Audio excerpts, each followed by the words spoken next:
va passer à notre troisième conférencier, agronome Nicodème Sterling, qui va nous présenter son travail titré Méloïdogyne entérolobie, survie et distribution sous conditions climatiques tempérées en Europe.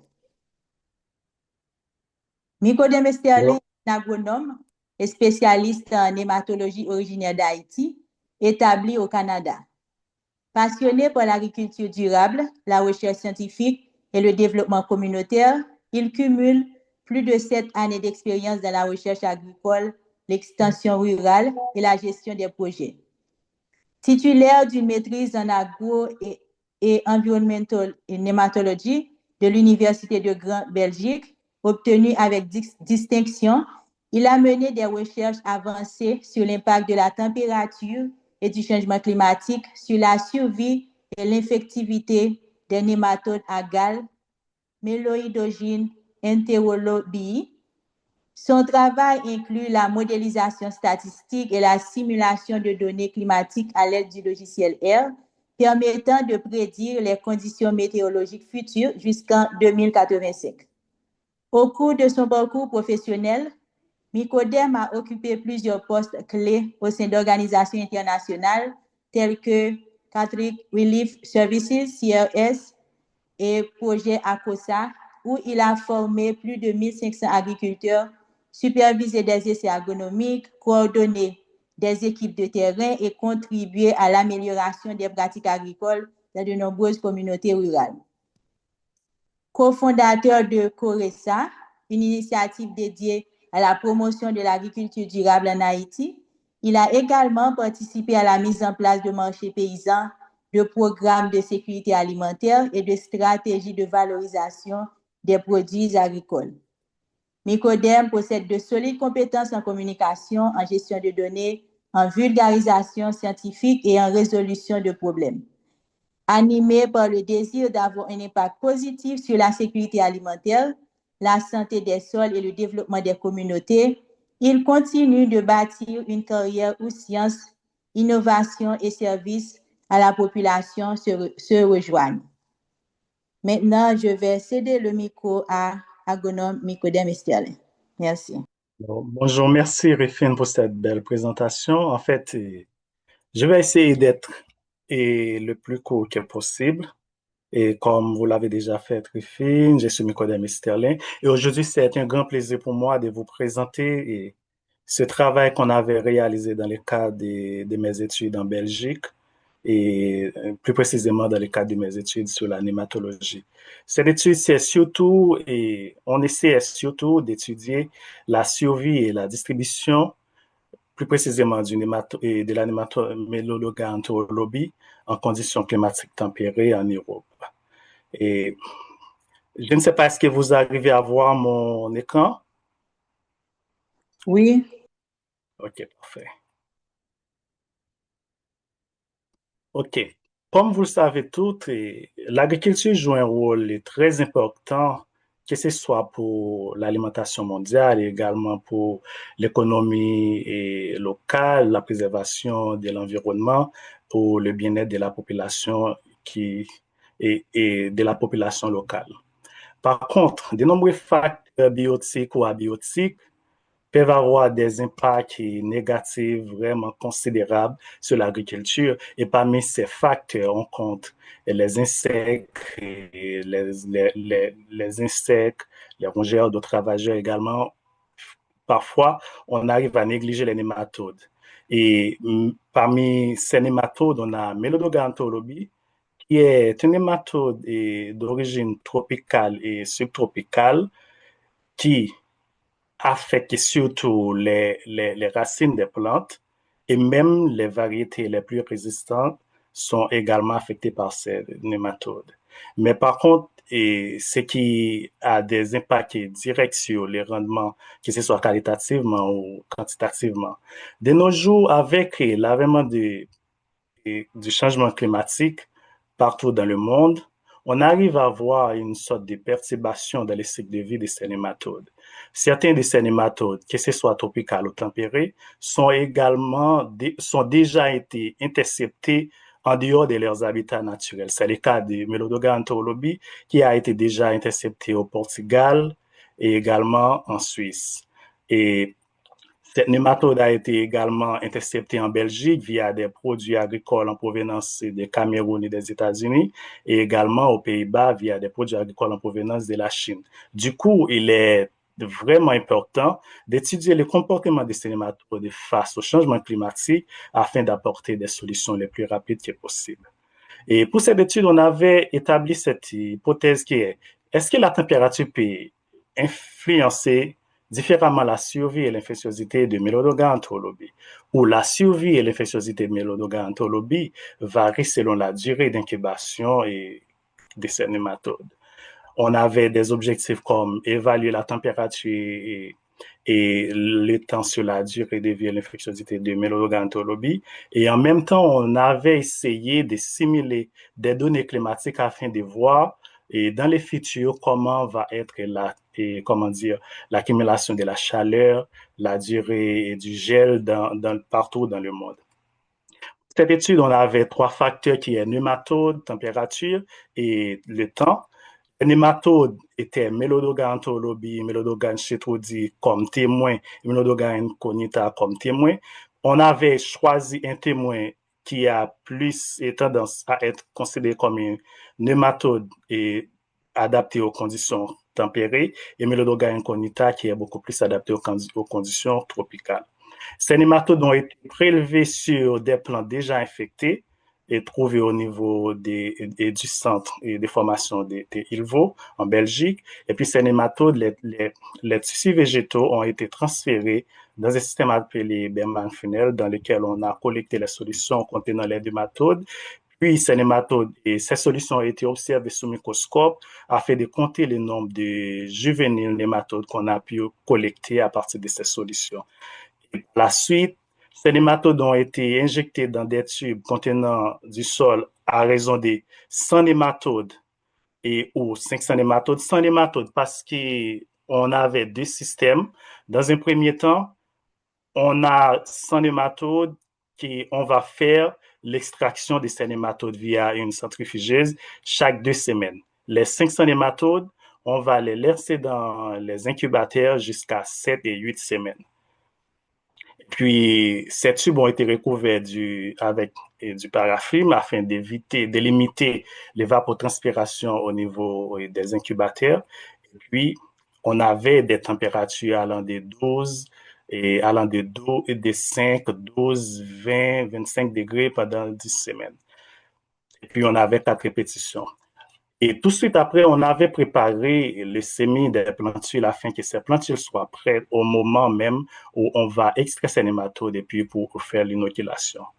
Et comme je l'ai dit avant, et pour les nématodes, pour les tubes contenant 100 nématodes, chaque 2 semaines, on extrait ces nématodes via cette machine qui est la centrifugeuse. Et puis les solutions ont été mises au repos. Par la suite, on les observe sous microscope compter le nombre de nématodes vivants et le nombre de nématodes mortes pendant la durée d'incubation.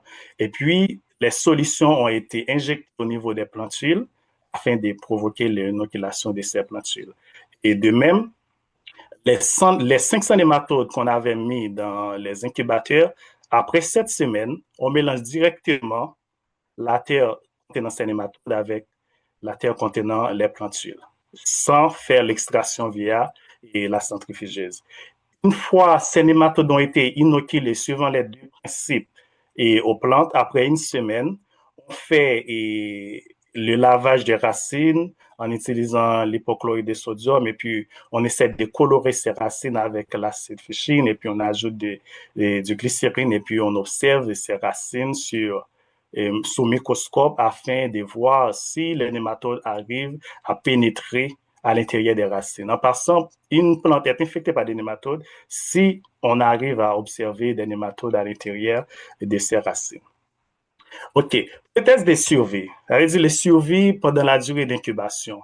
On voit que chaque espèce nématode réagit différemment à la température et également au fil du temps. Et dans le cas de cette étude, on arrive à voir que le facteur espèce, température et également le temps avaient avait des impacts significatifs sur l'étude qu'on avait mêlée. Et également, l'interaction entre ces trois facteurs, on a détecté des différences significatives également pour l'interaction entre les trois facteurs. Et puis, dans cette étude, on arrive à voir que la température les plus élevée réduisent la survie des nématodes au fil du temps, sauf dans les cas des Melodoga incognita où à 20 degrés et 12 degrés, après 2 semaines, 2 à 4 semaines, on arrive à avoir des pics différents. OK? Et puis, c'est-à-dire, à 12 degrés, on espérait que les nématodes arrivent à mieux survivre au fil du temps, mais par contre, pour 20 degrés, c'était supérieur par rapport à 12 degrés. Et puis, pour Melodoga enterolobi, et on voit qu'à 25 degrés, on arrive à obtenir beaucoup plus de nématodes vivants de la solution qui est à 20 degrés. À 25 degrés, on arrive à obtenir beaucoup plus de nématodes. Mais le lobby a montré une plus grande résistance aux températures élevées. Par contre, Mélodogan chez Trodi était beaucoup plus adapté aux températures les plus basses, comme on peut le voir dans les cercles et sur les graphes. OK. Et pour les tests d'infectiosité avec l'extraction des nématodes, on arrive à voir que la température et le temps a un impact significatif sur l'infectiosité des nématodes, sans compter des espèces. Parce que pour les espèces, entre les trois espèces, la différence était non significative. Et également, on arrive à observer une, une différence significative et pour l'interaction entre les trois facteurs qu'on avait mis en place. OK. Les proportions d'infectiosité les plus élevées ont été observées pour Melodoga incognita, comme vous pouvez le voir, les petites boîtes en bleu sur les quatre graphes qu'on a pour les différentes températures. Et puis, Melodoga enterolobi, on a un pouvoir effectué maximal à 20 degrés après 2 à 6 semaines. Et puis, Melodoga incognita chez Trudi, on a des pics qui est beaucoup plus variable et suivant des périodes différentes. Melodoga chez Trudi était significativement inférieur à celle des deux autres lorsqu'on voit pour au 6e semaine et à 20 degrés. On voit que Melodoga et chez Trudi, on a rien qui a été détecté au niveau des racines. Ici, on peut voir les nématodes à l'intérieur des racines. Ces photos ont été prises sous microscope au niveau du laboratoire de Ilvo. On a Melodoga et Chytrudi, Melodoga enterolobi et puis Melodoga incognita, et ceci pendant différentes périodes et puis à différentes températures. Pour les tests d'infectiosité sans l'extraction des nématodes maintenant, c'est-à-dire après 7 et 8 semaines d'incubation, les résultats confirment encore que la température peut avoir un impact significatif sur l'infectiosité des nématodes. C'est pour ça qu'on arrive à détecter une différence significative pour la température et non significative pour le temps et l'autre facteur espèce, mais par contre, les interactions ont été significatives. Et Melodoga enterolobi encore atteint son pouvoir et infectiosité maximale à 5 degrés après 7 semaines, comme on peut voir sur le premier graphe ici. Puis, c'était beaucoup plus constant à 8 semaines. Melodoga incognita, on a des réponses beaucoup plus constantes et non significatives à cette semaine. Mais par contre, on arrive à voir qu'à 5 degrés après 8 semaines, le pouvoir d'infectiosité des Melodoga incognita était maximal. Pour Chytrudi, on a des pics non significatifs et variables à cette semaine. Et puis, bon, c'était beaucoup plus constant au 8e semaine. Et puis ici, on peut voir les nématodes à l'intérieur des tissus racinaires des plantes et pour le test sans l'extraction des nématodes. On voit Chytrudi en haut et puis Melodoga enterolobi au milieu et puis Melodoga incognita en bas. Et puis, pendant cette étude, on voit que la température et la durée d'incubation peuvent affecter différemment Melodoga enterolobi, Chytrudi ou incognita. Melodoga enterolobi a montré une résistance beaucoup plus aux températures les plus élevées, bon, ce qui est normal compte tenu de son origine subtropicale et tropicale. Par contre, Mélodogane chytrodi, qui est beaucoup plus un nématode adapté au climat tempéré, était beaucoup plus sensible aux températures les plus basses. Et les trois espèces, on a des taux de survie variables et suivant les températures, également suivant le temps. Et les deux études sur l'infectiosité confirment que la température peut être un facteur critique et pour l'infectiosité des nématodes. Compte tenu de cette étude, dans les incubateurs, on met les nématodes sans les, comment dire, sans, et ces nématodes étaient observés dans les incubateurs, on les prive d'eau et également sans et leurs plantes hôtes afin que ces nématodes peuvent avoir une source de nourriture pour s'alimenter pendant la durée de l'expérience. C'était seulement les nématodes dans les tubes et puis de la terre stérilisée et puis sans aucun facteur de survie dans cette terre. Okay. Par contre, on voit que les plantes qui avaient un système racinaire beaucoup plus développé a tendance à avoir beaucoup plus de nématodes. Et bon, ce qui est normal parce que les nématodes on arrive à trouver beaucoup plus de surface dans les tubes contenant les plantes beaucoup plus développées pour faire leur pénétration. OK. De ce fait, on voit que les nématodes arrivent à survivre jusqu'à 8 semaines jusqu'à 25 degrés dans des incubateurs sans eau, sans leurs plantes autres. Mais on se demande si les températures vont être changées, vont être différentes que les températures qu'on connaît actuellement. Par contre, cette expérience a été menée dans des incubateurs où il n'y a pas d'aléas climatiques, il n'y a pas de pluie, il n'y a pas de plantes autres pour ces nématodes.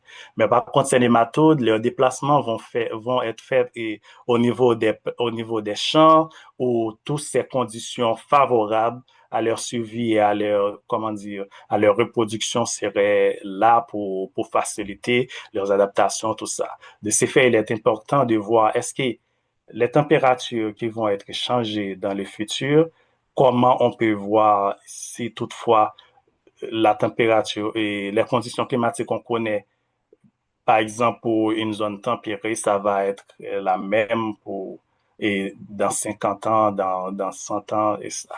De ce fait, on avait jugé bon de simuler des données en utilisant le logiciel R et puis on a plus précisément utilisé le paquet ChillR et également ggplot pour faire les graphes.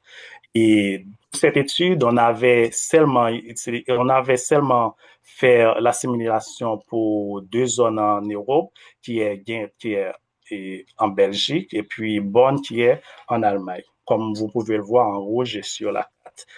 Et puis, pour la simulation de ces données, on avait utilisé les données climatiques déjà et préalablement existées au niveau des stations météorologiques de villes. Ces stations météorologiques ont été choisies en fonction de leur proximité avec les zones sous étude et également avec la période qui couvre ces données. Et on avait Sémézac pour Belgique et puis Cologne pour Allemagne. Et les groupes d'experts ont défini des scénarios socio-économiques partagés qu'on appelle les SPP, qui sont les scénarios les plus probables capables d'influencer les changements climatiques sur un intervalle de 100 ans, allant de 2001 jusqu'à 2100.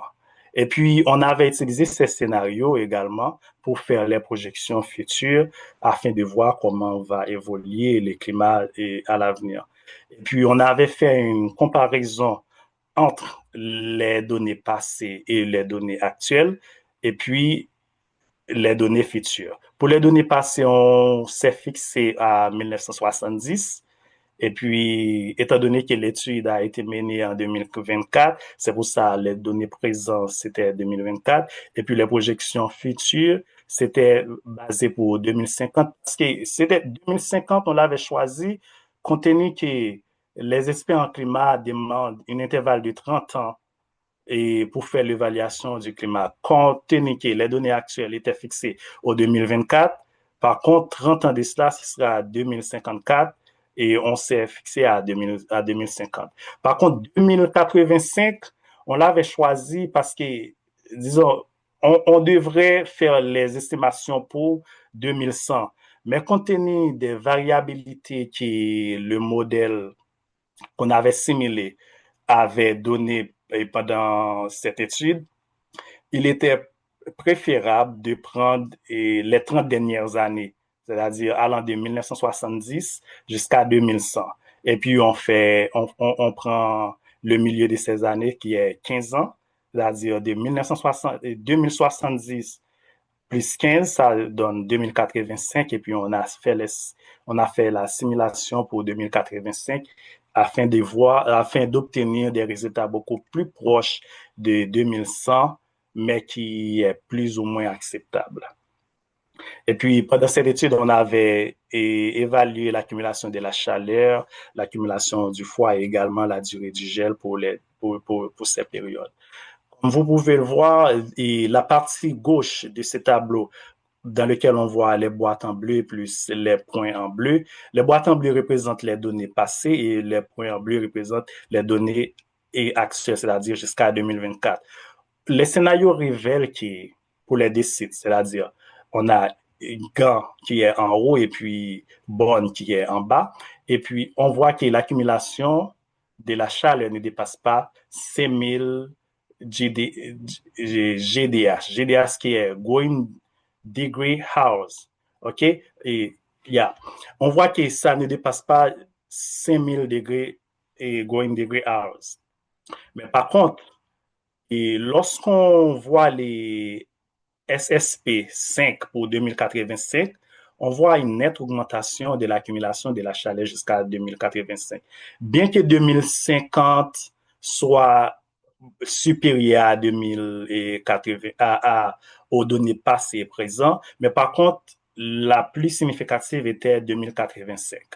Et ceci pour les deux villes. À noter que ces deux villes sont jusqu'à présent considérées comme des deux villes et tempérées, pas tropicales.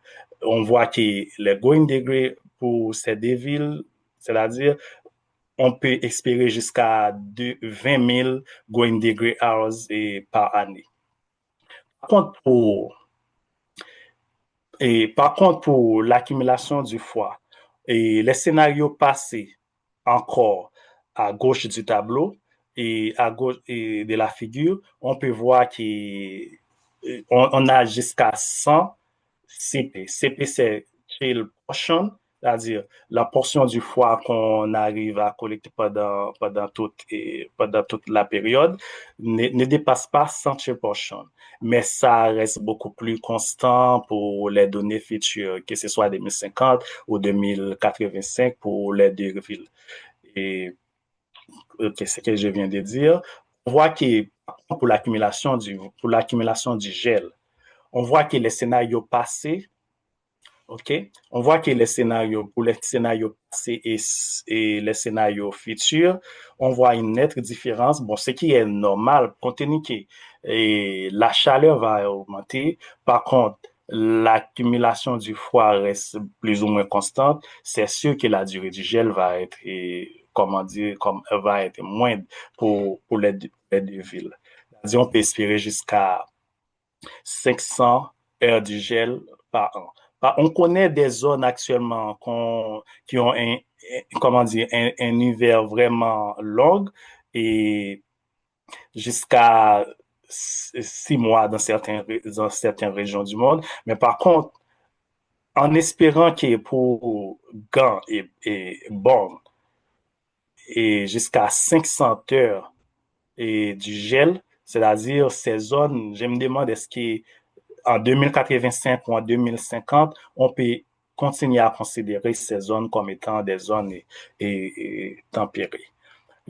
Une augmentation de l'accumulation de la chaleur et une diminution de la durée du gel est prévue jusqu'en 2085, ce qui pourra avoir des conséquences majeures sur la propagation des nématodes, compte tenu que ces nématodes étant tropicales et surtout Mélodoga-Anthorologie, ça va faciliter son adaptation et son survie et au niveau des zones dites tempérées et pour le moment. Et des températures plus élevées pourra faciliter et favoriser une augmentation potentielle de la résilience et des Mélodoga Anthorologie, ce qui pourrait davantage compliquer et sa gestion et au niveau du système agricole. Et puis, ces résultats encore soulignent la nécessité d'une stratégie adaptative face au changement climatique et la survie des nématodes. OK, ce qu'il faut retenir, c'est-à-dire, on a un impact significatif de la température et la période d'incubation sur la survie et l'infectiosité des Mélodoga et Anthorologie plus précisément. Puis, Mélodoga Anthorologie a démontré une plus grande résilience aux températures plus élevées au fil du temps, ce qui est couru avec encore son origine tropicale et subtropicale. Et puis, des projections du climat ont montré une augmentation de la chaleur et puis une accumulation constante du froid et puis une diminution de la durée du gel, ce qui pourrait favoriser la prolifération des Mélodoga Anthorologie dans certaines zones dites tempérées et jusqu'à présent. OK, merci de votre attention et je ne sais pas s'il y a des questions, je suis prêt pour les questions. Merci.